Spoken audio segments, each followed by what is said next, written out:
Anybody see that video of Abdul dancing like Taylor Swift? Let me pull this up. I didn't put it in my monologue, but this, oh my gosh, this is how bad it is.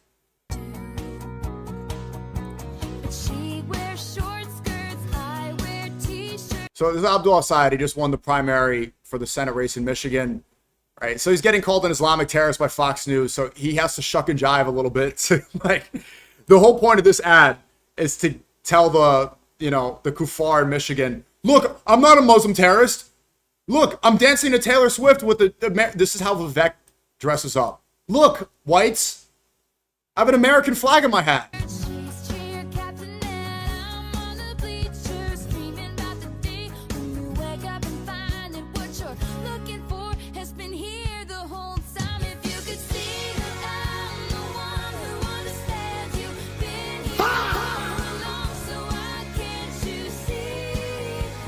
Oh.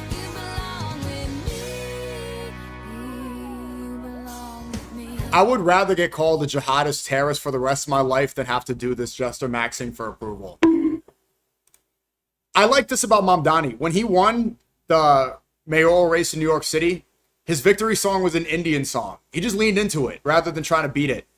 Like, if I were to ever run... Bangladesh have such an amazing Islamic Sufi identity, but they got brainwashed. It's not all, but they're like... I'm not wrong to say that there's a deep inferiority complex for a lot of people. And I even saw it in the Philippines. You remember I was in, no, not Mindanao. I was in General Santos in the south of the Philippines. I'm there with the tour guide, and he's like, oh, I'm a Muslim teacher. I don't wear the barong Tagalog. Barong Tagalog is like a traditional Filipino shirt. He's like, I only wear Arab clothes because I teach, I teach Arabic. I'm like, dude, you don't need to dress up like a Saudi just because you're a Muslim. That's like, you could wear whatever as long as you're covering your aura. This is how you're supposed to dress. You don't need to wear a thobe. I joke around. I'm like, inshallah, every white will be in a thobe, just kind of rage baiting. But you don't need to wear this. You don't need to dress up like a Saudi to be Muslim, right? It's an inferiority thing. And the same way I saw, like, when I saw that conversation, I'm like, this is why the Philippines got colonized so many times.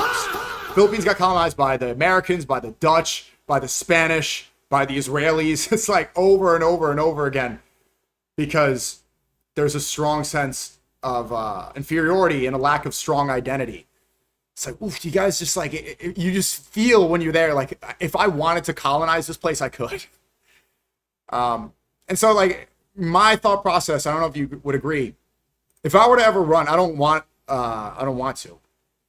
I would never, I don't want to, because we know why you're doing this. We know it's because Fox News is calling you a terrorist every day. They're calling you an anti-Semite. They're calling you a jihadist. So you're, woo, I'm in the jeans with my buck bell, woo. Dude, you're Egyptian, your name's Abdul Rahman. I mean, it's not the worst thing in the world, but it's just, let's be serious. Let's fix the Medicare problem. Let's fix the wealth gap. Let's give the, people can't afford rent. Let's talk about, let's be serious. Let's take this stuff seriously. This country is a sinking ship. Do we really need to do this gesture maxing? Right? Do we still need to abide by the Bush propaganda? I think in order to fight back against it, you don't need to tap dance. You just need to be uncompromising. And that's my thought process with the kafir. Inshallah, the whole world's Muslim. The Islamic Republic of New Yorkistan. The kuffar. Right? I don't want people to have to be afraid or have to feel like they need to hide. We should be empowered because we have the truth as Muslims. We're right.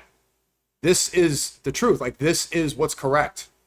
Don't try to bend over. It's like, you're a guest in this country and praying in Times Square is provocative. It's like, bro, praying is correct. We're supposed to do this. I'm not going to go and change my way of life for people that are living within falsehood. You're wrong.